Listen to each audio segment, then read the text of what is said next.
7 a.m. in Los Angeles, 10 a.m. in New York City and up and down the East Coast, 3 o'clock in the afternoon in London. In New South Wales, it is 12 midnight? No, 12 p.m. That doesn't make any sense. And in Malaysia, it's 1972. I'm Jay Sheldon, and I'm not wearing pants. Oh, hello, everybody. Hey, welcome. We are live once again because it is, after all, a Tuesday night. We're live on Facebook. I'm Not Wearing Pants is the name of the page. And we are live on YouTube, Jay Sheldon's YouTube channel. That would be me. And also, of course, twitch.tv. Jay Sheldon No Pants is where you'll find us. If you are here, please like, subscribe, share, all those things wherever you happen to be watching. And we appreciate that. Thank you. Thanks to streambeats.com, by the way, for the music. They provide free music for streamers, YouTubers, Facebook, YouTube, wherever it is. Copyright-free music. Great stuff, too. It's that you are listening to, or were in the beginning. And 404 is here. Hello there. Jaden, M45, howdy. Nice to see you. Good to have you along for the ride.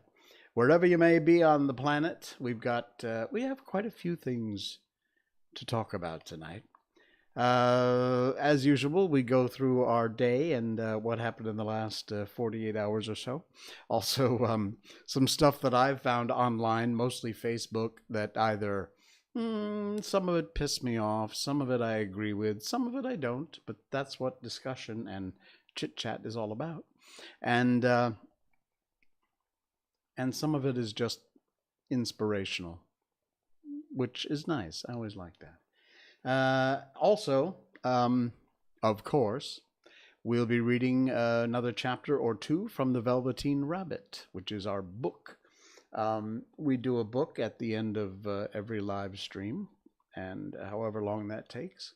We are doing the Velveteen Rabbit right now, and I'm not sure what book we're going to do next. I have received some emails from folks. It just went by the way. nopants@jsheldon.com. I answer all my emails. I will reply you. I read them all. And please do, if you would like, get in touch that way. There's lots of ways to get a hold of me. You can put it in the chat right now. You can email nopants@jsheldon.com. And of course, you can also hit me up on any one of the channels. I will check your comments and reply accordingly. So there's that. Also, of course, you can Skype in on the show and be live if you want. You do that just by calling 1-860-598-0987. It's a Connecticut number in the U.S., so toll charges may or may not apply. But if you're online on your phone or on your laptop or desktop and you have Skype, just put in Jay Sheldon, look for that logo. I'm Not Wearing Pants is the number to call, Jay Sheldon, and you call in, we'll put you on the show. It's just that easy. Let me just make a double check that Skype is running. It is signed in and active, so we're ready for you if you're ready for us. And you can talk about anything. You can react to something that I'm talking about. You can bring up a brand new subject we haven't talked about. You can get my lousy opinion about something if you want. I don't care. You need some advice? I'll give you some non-expert advice too. Can always use some of that, right? I have a new shirt. I have become conscious because somebody did email me and mention my shirts.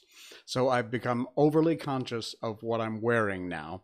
I used to tell you I put the shirt on for the show, take it off, throw it on the back of the chair, and then put it on for the next show. You people notice everything. I can't get away with anything. Anyway, so now it's a new shirt every show. Well, not a new, I mean, eventually they'll recycle because, like laundry. But yeah, so I've become very conscientious about what are you wearing for a shirt tonight? Well, there you go. Oh my! All right. If you saw the thumbnail for the show tonight, although on Twitch, why don't they allow? Why don't they do thumbnails on Twitch? They would just pick some random frame and stick it up there. You know. Anyway, maybe they do, and I just haven't found it yet. Excuse me. But Facebook, YouTube, there are thumbnails. We stick them up there. Sometimes it has to happen after the show. But in my thumbnail tonight, one of the big things, in addition to racist trees, which we'll talk about a little later, we talked about starters, as in when you go to a restaurant and you order a meal. I got pictures on the menu often, depending upon the kind of restaurant you're at, or maybe the level or the quality. They offer starters, which, is meant to be. I'll tell you what, let's just go right to it, okay? Let's just go right to it. There, you see this? Right there, starters. These are actually a few menus that I found in a Facebook posting that I did after, it was on Sunday, I think. And so here's what I wrote. Hey, Malaysian restaurants, here's a small definition for you. Start, a verb, to begin or set out, as on a journey or an activity. A noun, a beginning of an action, or the beginning of a journey, etc. Okay, so it's even listed on your menus as a starter, as in to start. Forget amuse-bouche. That's just way above and beyond, above their pay grade, as I wrote here. But for God's sakes, bring out the starter sometime before the dessert. Look, starter, as in this is the food I want to start my meal with. Start, begin. So it so happened that we went out to a decent restaurant. This is not one of them here on the menus. I just picked some random images of menus that had starters. And I ordered this meatball with tomato sauce as a starter. And then I ordered my meal, which was, I think, a pork chop with something else. My significant other's main menu item comes out. The drinks come. My main menu item comes out. I wait for, 5 minutes while my meal's getting cold. No starter. It's supposed to whet your appetite. That's WHET, whet your appetite for the food to come. Get you going. That's the idea. I know this sounds like first world problems, but seriously, just don't even just put it as extra crap we put on the menu to make you spend money. Don't put it as a starter if you don't bring it out as a starter. Finally, I'm halfway through my main course, and the starter comes out. Now, I'm going to semi-forgive the restaurant because it was really, really good.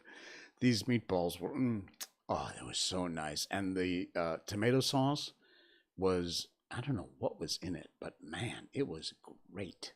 It would have been really nice to have had it first as in the start. The start. I like it. I love it. I want some more of it. But that didn't happen. So there you go. Yeah. Starters. To start. Restaurants. And, honestly, I've been to every level of restaurant. I wrote in the piece that it's even up to a 5-star fine dining restaurant. Now, I will admit, the 5-star fine dining restaurants I've been to, not that many. But they brought the starters out as a starter. But again, what you're paying for it.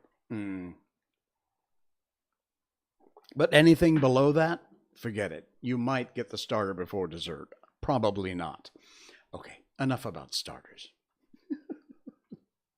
Oh man, it's yeah, never mind.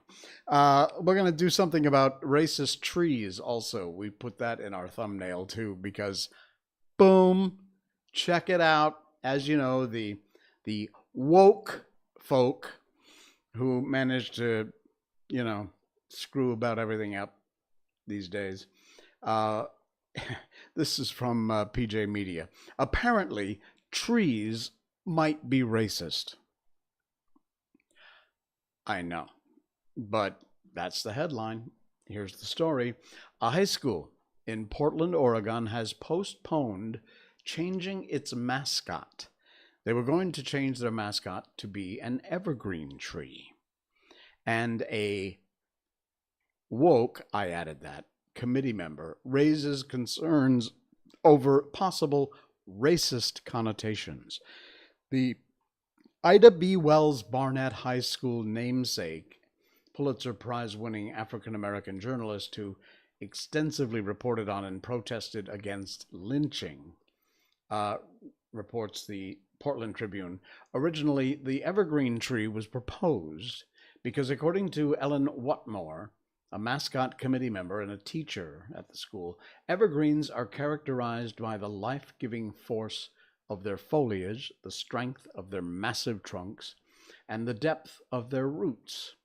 In an individual tree and as a forest of trees, they provide shelter and sustenance.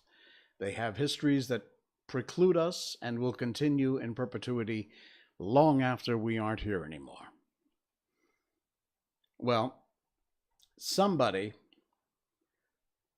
says maybe we shouldn't be using the tree as a mascot. Where is the thing here? Yes. The evergreen was the front runner out of 420 different nominations. And then Michael DePass, the director of the Portland Public School Board of Education, suggested trees have a connotation to lynching that could be a problem. Because, you know, lynching. So these massive, beautiful trees, they might not use this as their mascot because of its possible association to lynching. Yeah. There you go. I'm just putting it up there. You can shake your heads and suck your tongue in disbelief like I do. This is what we've come to, that apparently trees might be racist too. Misha, demigod of discordance. Hey, yo, good to see you. Nice to have you along for the ride. A big round of applause for you. Thanks for jumping in here. Appreciate that. Good to have you on board. Wherever you might be, you can Skype in on the show if you want to chit-chat about things. Feel free. We'll be happy to talk to you. 1-860-598-0987, or you just give us a call on Skype, Jay Sheldon, or I'm not wearing pants. You're welcome. That round of applause was just for you, Misha. All right. Actually, you know what? This is tied into my first thing. This I found. I like this. Have we reached the ultimate stage of absurdity, where some people are held responsible for things that happened before they were born, while other people are not held responsible for what they themselves are doing today? So, is that a call? It would appear to be.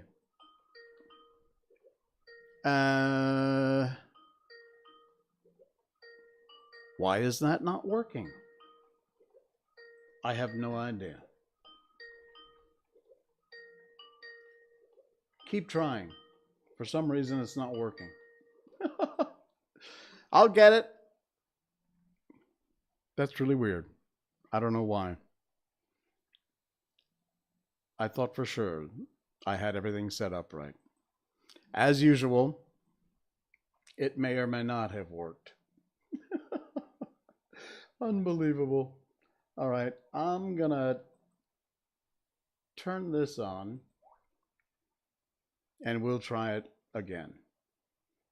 See? Missed call. Dang it. All right. Now the call is live. There. See?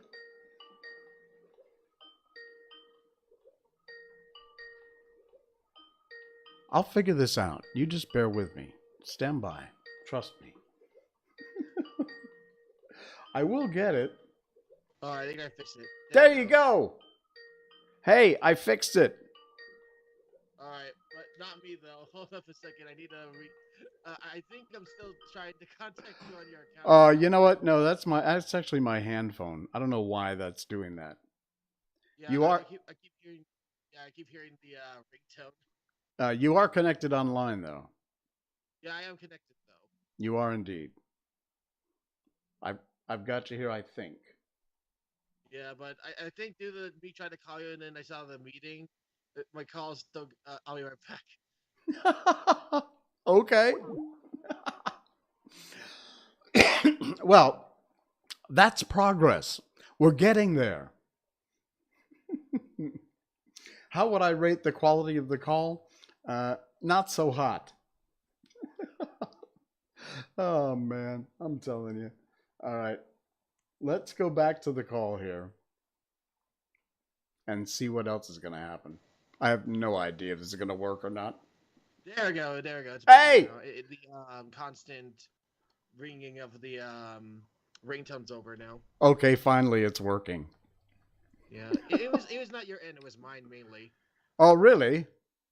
I wouldn't be so. I was calling you, just you specifically, and not the group call that you set up. Oh, okay. That's probably why. Yeah, I have a feeling that has to do with what part of the problem is. Although I'm hoping people can hear you. I wonder, Kiwi, can you hear me? According to Kiwi's curling the chat right now. from what I can hear, they should be able to. Oh, that's good. We'll find out. Sooner or later, something is gonna work. Well, I mean, I can hear myself actually because I'm watching the stream as well. Oh, okay. So you are there. Yeah. So I'm visible to be heard. Cool. All right. Yeah, I can hear. Kiwi says I can hear. So there you go. There we go. That's the all clear signal. It's now official. How you doing? What's new? What's going on with you? Well, it's gonna be very busy today because when it reaches 10:30 a.m. on my side, I'm planning to go to Las Vegas. Vegas! Oh man, you are making me so jealous. I apologize in advance. My relatives decided to plan a first wedding at Vegas, so we're all getting gutsy up. You know what a fan of gambling I am. And I have like slightly. Oh, sorry. No, that's all right. I've confessed my love of slot machines a long time ago and often on this show. So yeah, I am totally addicted to slot machines. And here in Malaysia, of course, we're under semi-house arrest. I'm not allowed to travel to the state in which the only legal gambling casino is. So and now you call and tell me you're going to Vegas. Apologies in advance. I mean, I've been wanting to scratch that urge for some time myself because I've been addicted to virtual slots, specifically with my game systems, which I've mentioned before in one of your I play one on my phone too. with me, it's more of my Wii and Wii U. You know, I've been to Atlantic City back when I lived in the States a billion years ago. I was in Atlantic City. I played in the casinos there. But as much as I've always loved slot machines, I have never been to Vegas. Of all places. I really should have made a point. Obviously, I'm not going back now, but and certainly not just to go to Vegas. But if I were... I think that's where I'd head. Yeah, that makes sense. It's like the one location you definitely want to lose your money at. Yeah, and Southern Cal to Vegas is not that much of a trip, is it? No, no, we go there like a lot when it comes to like yearly travels. Right. Because Yeah, I'm a big fan of, I don't know if you're familiar with Brian Christopher. Ryan Christopher. Brian Christopher Mm, started many years ago on YouTube, and he would simply record his playing slot machines. And interesting. he's quite a personality. I mean, his personality really is what makes the show because slots are slots, but he injects a lot of his character into it, and he has taken off. He's got hundreds of thousands of followers, of among which are me, and he's done all kinds of amazing things and done group pulls. In fact, in one casino, and I cannot remember the name of it now, they just set up a Brian Christopher slots section. You know how you have like the high Whoa. limit room? So Oh yeah, like the yeah, yeah, for so those. there's a section in this one hotel's casino which has the Brian Christopher slot machine section, and all of his favorite slots are in there. Um, Wow, so his popularity gained so much that a hotel yeah, wanted to advertise his appearance by making exactly. Yeah, it a does it spec. does them good, and it's a big draw for them, and it's a huge boon for Brian, and he's is mainly on YouTube, but he has branched out and he does quite a bit of posting and live broadcasts on Facebook. So YouTube would be the place though. Go check out Brian Christopher or Brian Christopher Slots. Free plug for you, Brian. He doesn't need my help, trust me. And Don't worry. it Eventually, he sounds, might get support. yeah, He'll I be mean, it gain the sounds really popularity enough to have stupid. his I own. mean, sitting and watching somebody play slot machines, it sounds like a real Uh, snoozer. But maybe it's because I love slots, but it's fascinating. It's addicting. It's very cool. you So, always want to see the numbers go up. yeah, yeah. So check. If you go to find Brian Christopher, he does do a lot of broadcasts from his live Brian Christopher's part of the whatever hotel casino it is, and then when you're in Vegas, you can actually go there and check it out. Hmm, I'll try looking it up. Yeah, very cool. Um, Unfortunately, though, I'm getting the short end of the stick with the trip because my mom has told me to leave with one of my sisters because they have work the next day, and she wants to come with us to go with her yeah. as a means of carpool. Oh, you're driving. Yeah, we're all driving there. How I think you said, but I forget. How long does it take to drive from where you are in Southern Cal? It's usually like at least 3 to 2 hours. Oh, that's like nothing. Oh no, this is like a regular for Yeah. us. No, that's not bad at Vegas, all. is- yeah, Vegas is like the closest location we usually drive to in terms of like road trips, not road trips, but occasions that happen there, Yeah. or just simply my mom and they might want to go use money. Forgive my lack of geography, but if I'm not mistaken, it's California, Nevada, Arizona, right? Or is it Arizona, Nevada? It's actually Headed just towards Texas. Just California to Nevada in terms Okay, of the so travel. California and Nevada are a border state. Yes, Then it's Arizona and then Texas. yeah, Arizona then Texas. Ah, okay, okay. So you don't have to Well, I go think it's through like Arizona. yeah, I only need to go to Arizona to reach Nevada. I have to go to Arizona though. I want to go to Texas though. True, Not to mention other states as well. true, true. All right, cool. Wow. So that's the exciting part of what's coming up in your life. Yep. Well, that and Disney World. Disney World. Does that still exist? It does exist. It seems to be the only theme park in Disney's current holdings that's been operational ever since they decided to open it. It was like the only park that's been opened up so far. Even in California, because my understanding is California was, and for most parts still is, a lot of it's closed down.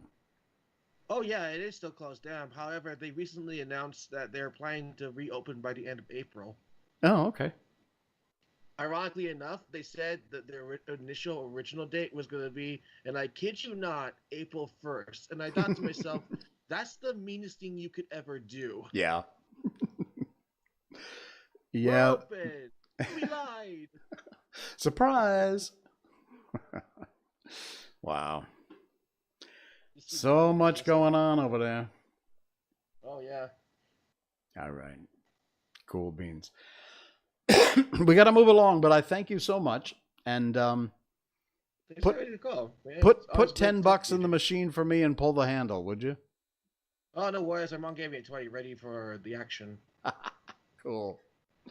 Well, certainly big wins. Enjoy Vegas, and when you get back, make sure that you let us know what kind of success you had. You got it. All right. Yeah. Thanks, Misha. Thanks so much. I'll see you guys back in the chat. Indeed. We'll talk to you again. Thanks. Good night. There you go. Wow. Amazing. I'm so jealous. Seriously. All right. Let's get back to this, because then we got to get into our book thing. Anyway, I started this, and then I got the Skype thing going on. We reached the ultimate stage of absurdity. This is Thomas Sowell, by the way, who is brilliant. Some people are held responsible for things that happened before they were born, while other people are not held responsible for what they themselves are doing today. Scary stuff, huh? Think about it. And this is connected to that. Questioning and doubting what is going on these days does not make you anti-anything. I'm more jealous of my fam, says Misha. Nor does it make you a conspiracy theorist. Actually, questioning is and should be the place of reason.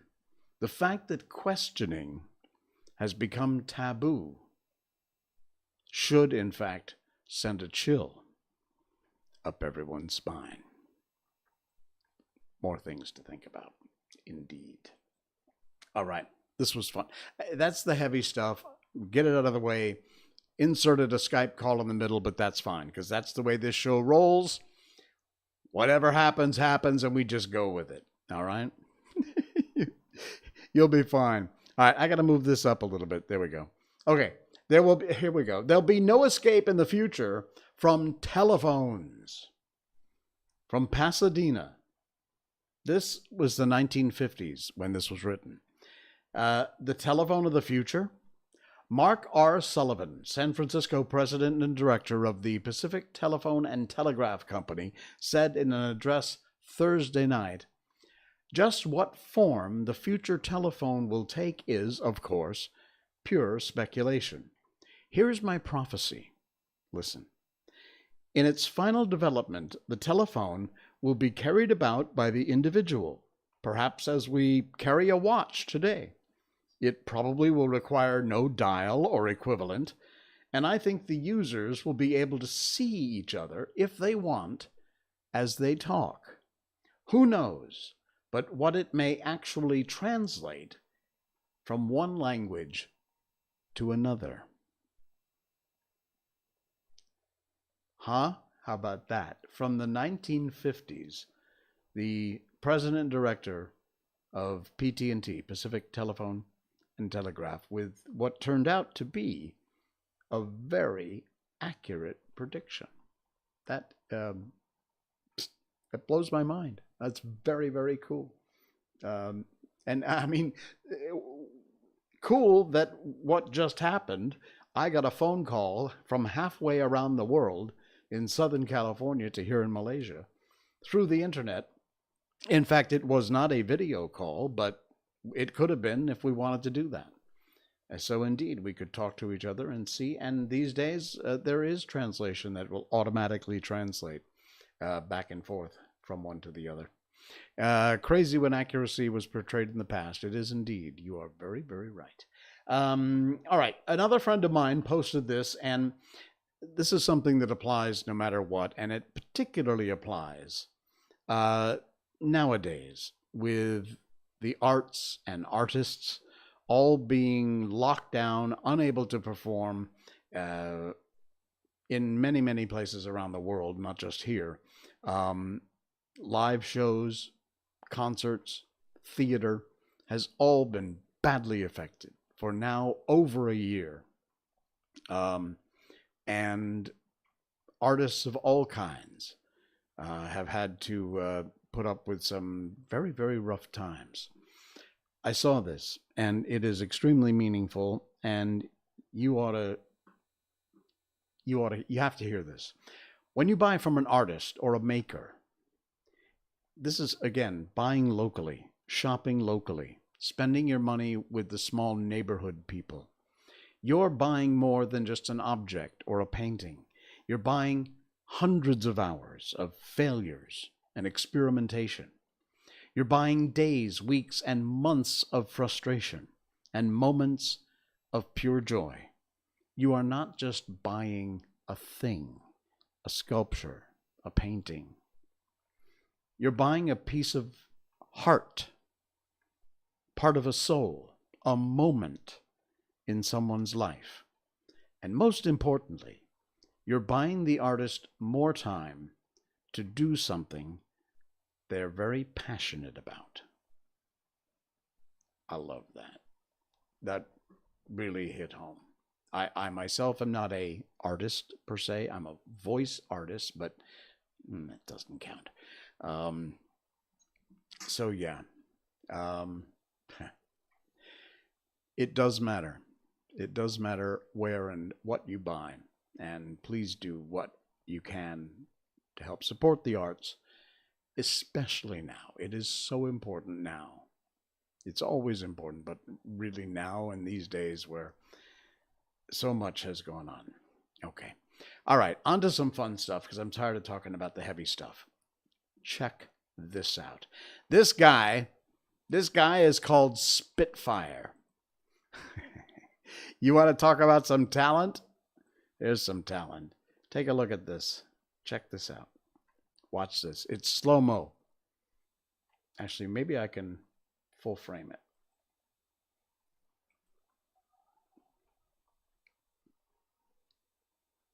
Sadly, I can't play the music. Watch this. Look at that. Look at that.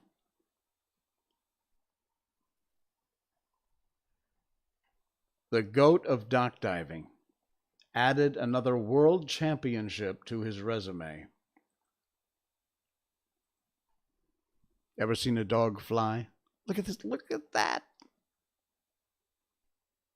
He's still going. Unbelievable. Dang. And he got the thing off the toy. That is incredible. Look at that. Bam. Wow. I saw that. I thought, oh man, I got to put this on the show. That is, yeah, beyond impressive. That is amazing. And in a related dog story, by the way, Miko got a new bone tonight and she's very happy. She's in chewing the hell out of it right now. So in a related story, I found this and it's fascinating. I did not know this, but this is very, very cool. Malaysia, here in Malaysia, if you don't know, that's where we are. We have our own dog breed that is also the rarest species in the world. Check this out. First of all, it's adorable. It's so cute. Very nice looking. Look at that.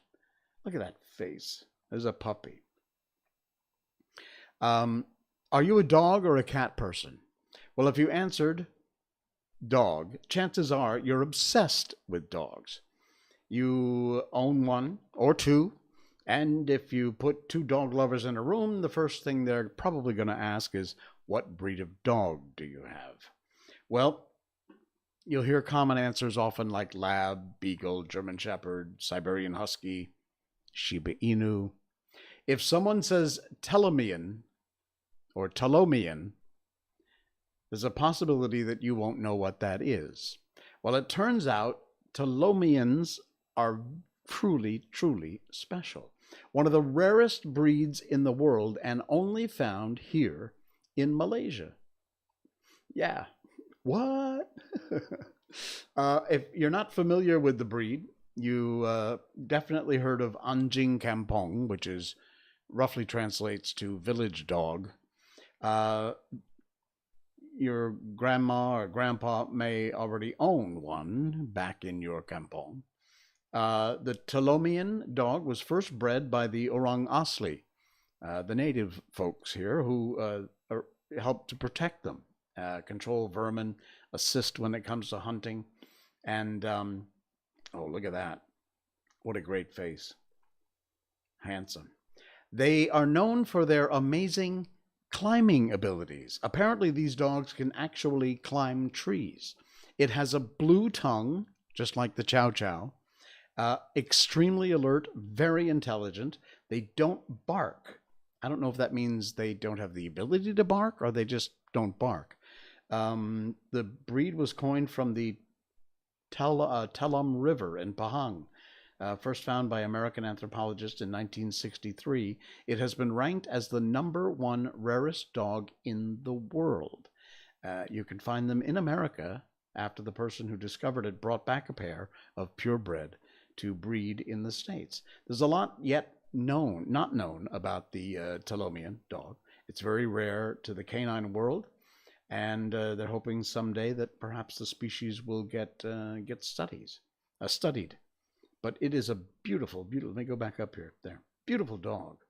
Rarest in the world, and native, and can be found mostly, if not only, here in Malaysia. It can climb trees. How cool is that? That is amazing. The Talomian. I hope I'm saying that right. That's very, very cool. Okay, some more chat. I wish I could be both. Oh, your sister's allergic to cats. You're scared of cats. Oh, you should not. Don't be afraid of cats. Cats are great.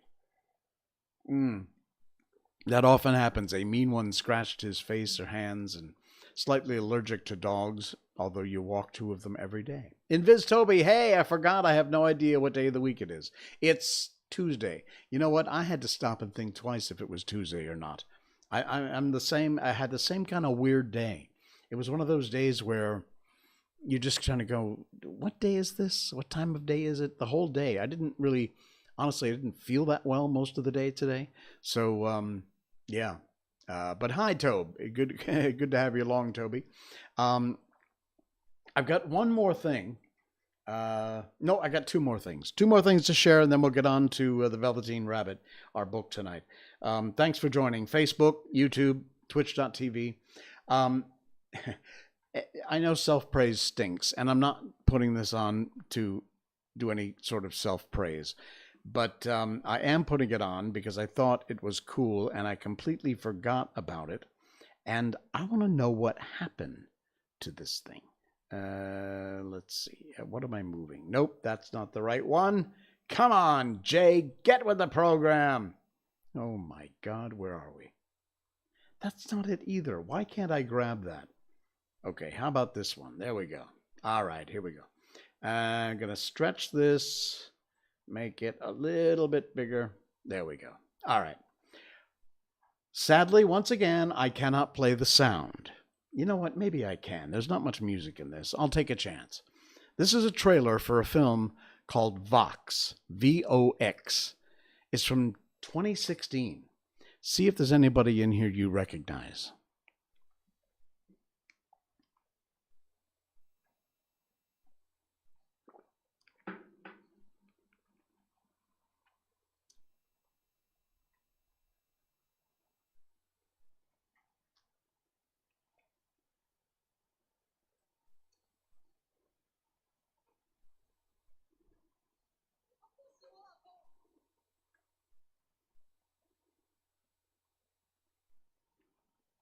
Can you hear that? I hope.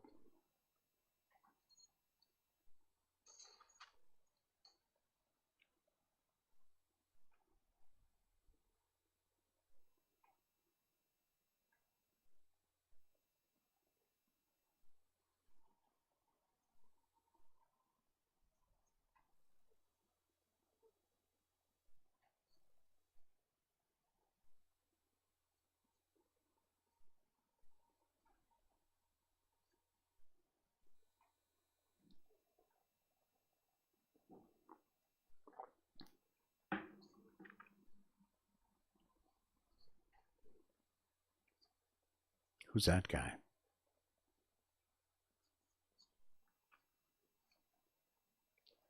Whoa.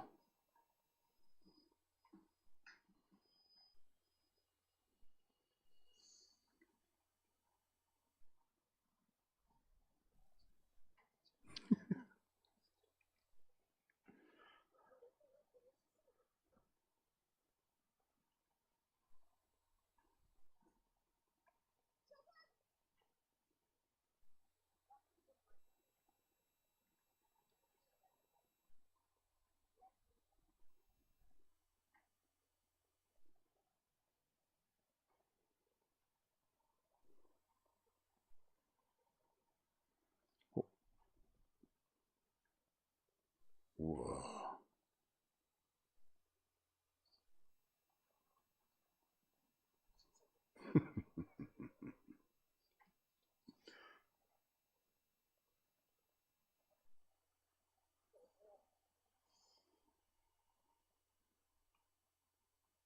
Cool, huh?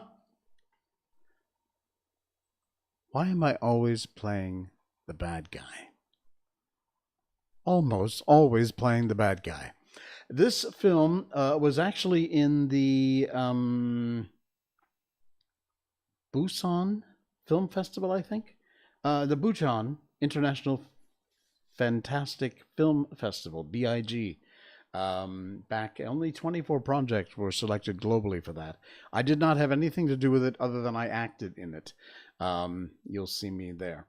But it was a lot of fun, and the film looked brilliant. Honestly, I never saw the finished film. I don't know if that was just a proof of concept. I think that it was. I don't know that the actual film ever ever came to be, but it should. If that film hasn't been made, it needs to get made because it seems really cool. Yeah, 404 says cancel culture gone too far. Way too far. But yeah, that was 2016, so it's been what, 5 years or more? Probably over 5 years. It should absolutely be. It should be made. It's a damn cool film. All right. Anyway, one final thing before we move on, and this is kind of. It's not meant to be. It might come off as a bit depressing, but I didn't look at it that way. I looked at it as inspirational. Really something that should inspire you, I hope. Let me start with this before I actually get to the saying. This, sadly, is the world death clock. This is actually the clock that is showing you how many people on Earth have passed away live. Because 106.6 people every minute of every day, of every week, every month, every year die. And this number is that. That's what that represents. This is the estimated number of deaths just in 2021 as of right now. 14,704,506.3. How scary. It doesn't stop. It never stops. Now, to balance that, there is a world birth clock, which shows the number of births. So it does this. But this is the number I wanted you to pay attention to.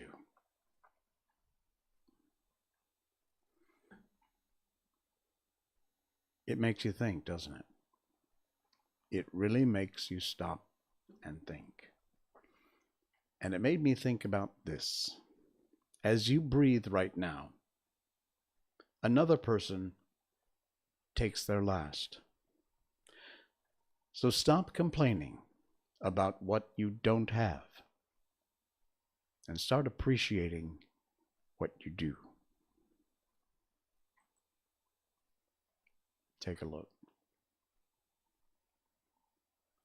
It should make you grateful to be alive every moment of every day. I don't want to wax too philosophical, but when I saw that, I thought, yeah, wow, appreciate what you have. Locus Pocus, hey, good to see you on the stream here tonight. That death clock is just, oh man, you can look it up. Just do an internet search. Put in World Death Clock. I mean, if you're into that sort of thing, I suppose. All right. Man, I'm telling you, it's incredible. All right, so we have a book to get to. Oh yeah, you missed it. All right, well, check it out. No, it's not a doomsday clock. It's actually it's keeping track of all the deaths that are happening, because 106.6 people pass away every minute of every day. Scary thought. Anyway, we have the Velveteen Rabbit coming up, and we've been through the chapters with the Skin Horse, and we went to springtime, and now it is summer. Yeah, check the rebroadcast once this posts back again on Twitch, because it's actually fascinating. It really is. So we're going to move along into the Velveteen Rabbit. It's by Marjorie Williams Bianco, who also happens to be my great aunt, or maybe great aunt. Anyway, she's an aunt. Back a couple of greats. Yeah, it's an amazing little book, a very cute story, and hope you've been following along. We're going to move into another chapter, which is all about summertime. Before we do that, 404 says, I wanted to say in the last stream that I heard that Don Bluth wanted to make a movie with this story. Really? That would be damn cool. All right. Yeah. All right. Anyway, this is the illustration for the chapter called "That Was a Wonderful Summer." Near the house where they had lived, there was a wood, and in the long June evenings, the boy liked to go there after tea to play. He took the Velveteen Rabbit with him, and before he wandered off to pick flowers or play at brigands among the trees, he always made the rabbit a little nest somewhere among the bracken, where he would be quite cozy, for he was a kind-hearted little boy, and he liked Bunny to be comfortable. Well, one evening, while the rabbit was lying there alone, watching the ants that ran to and fro between his velvet paws in the grass, he saw two strange beings creep out of the tall bracken near him. They were rabbits like himself, but quite furry and brand new. They must have been very well made, for their seams didn't show at all, and they changed shape in a queer way when they moved. One minute they were long and thin, and the next minute they were fat and bunchy, instead of always staying the same, like he did. Their feet padded softly on the ground, and they crept quite close to him, twitching their noses, while the rabbit stared hard to see which side the clockwork struck out, for he knew that people who jump generally have something to wind them up. But he couldn't see it. They were evidently a new kind of rabbit altogether. Summer days. They stared at him, and the little rabbit stared back, and all the time their noses twitched. "Why don't you get up and play with us?" one of them asked. "I don't feel like it," said the rabbit, for he didn't want to explain that he had no clockwork. "Ha!" said the furry rabbit. "It's as easy as anything." And he gave a big hop sideways and stood on his hind legs. "I don't believe you can," he said. "I can," said the little rabbit. "I can jump higher than anything." He meant when the boy threw him, but, of course, he didn't want to say so. "Can you hop on your hind legs?" asked the furry rabbit. That was a dreadful question, for the Velveteen Rabbit had no hind legs at all. The back of him was made all in one piece, like a pincushion. He sat still in the bracken and hoped that the other rabbits wouldn't notice. I don't want to, he said again. But the wild rabbits have very sharp eyes, and this one stretched out his neck and looked. "He hasn't got any hind legs," he called out. "Fancy a rabbit without any hind legs," and he began to laugh. "I have," cried the little rabbit. "I have hind legs. I'm sitting on them." "Then stretch them out and show me. Like this," said the wild rabbit, and began to whirl round and dance, till the little rabbit got quite dizzy. "I don't like dancing," he said. "I'd rather sit still." But all the while he was longing to dance, for a funny new tickly feeling ran through him, and he felt he would give anything in the world to be able to jump about like those rabbits did. The strange rabbit stopped dancing and came quite close. He came so close this time that his long whiskers brushed the Velveteen rabbit's ears. And then he wrinkled his nose suddenly and flattened his ears and jumped backwards. "He doesn't smell right," he exclaimed. "He isn't a rabbit at all. He isn't real." "I am real," said the little rabbit. "I am real. The boy said so." And he nearly began to cry. And just then there was the sound of footsteps, and the boy ran past near them, and with a stomp of feet and a flash of white tails, the two strange rabbits disappeared. "Come back and play with me," called the little rabbit. "Oh, do come back. I know I'm real." But there was no answer. Only the little ants ran to and fro, and the bracken swayed gently where the two strangers had passed. The Velveteen rabbit was all alone. "Oh dear," he thought. "Why did they run away like that? Why couldn't they stop and talk to me?"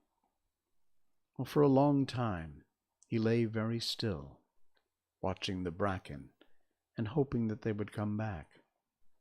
But they never returned, and presently the sun sank lower, and the little white moths fluttered about, and the boy came and carried him home.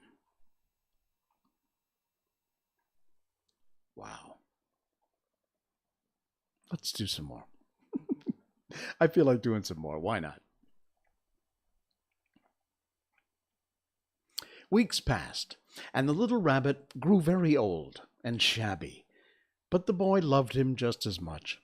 He loved him so hard that he loved all of his whiskers off, and the pink lining to his ears turned gray, and his brown spots faded, and he even began to lose his shape, and he scarcely looked like a rabbit any more, except to the boy. To him, he was always beautiful, and that was all that the little rabbit cared about. He didn't mind how he looked to other people, because the nursery magic had made him real. And when you are real, shabbiness doesn't matter. And then one day, the boy was ill. His face grew very flushed, and he talked in his sleep, and his little body was so hot that it burned the rabbit when he held it close. Strange people came and went in the nursery, and a light burned all night, and through it all the little Velveteen rabbit lay there, hidden from sight under the bedclothes, and he never stirred, for he was afraid that if they found him, someone might take him away, and he knew that the boy needed him. It was a long, weary time, for the boy was too ill to play, and the little rabbit found it rather dull with nothing to do all day. But he snuggled down patiently and looked forward to the time when the boy would be well again, and they would go out in the garden amongst the flowers and the butterflies, and play splendid games in the raspberry thicket like they used to. All sorts of delightful things he planned, and while the boy lay half asleep, he crept up close to the pillow and whispered them in his ear. And presently the fever turned, and the boy got better. He was able to sit up in bed and look at picture books, while the little rabbit cuddled close at his side. And one day they let him get up and get dressed. It was a bright and sunny morning, and the windows stood wide open.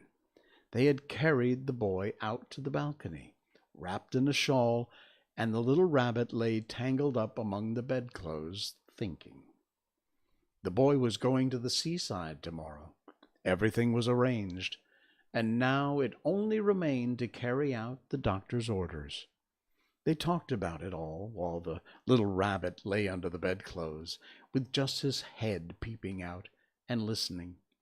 The room was to be disinfected, and all the books and the toys that the boy had played with in bed must be burnt.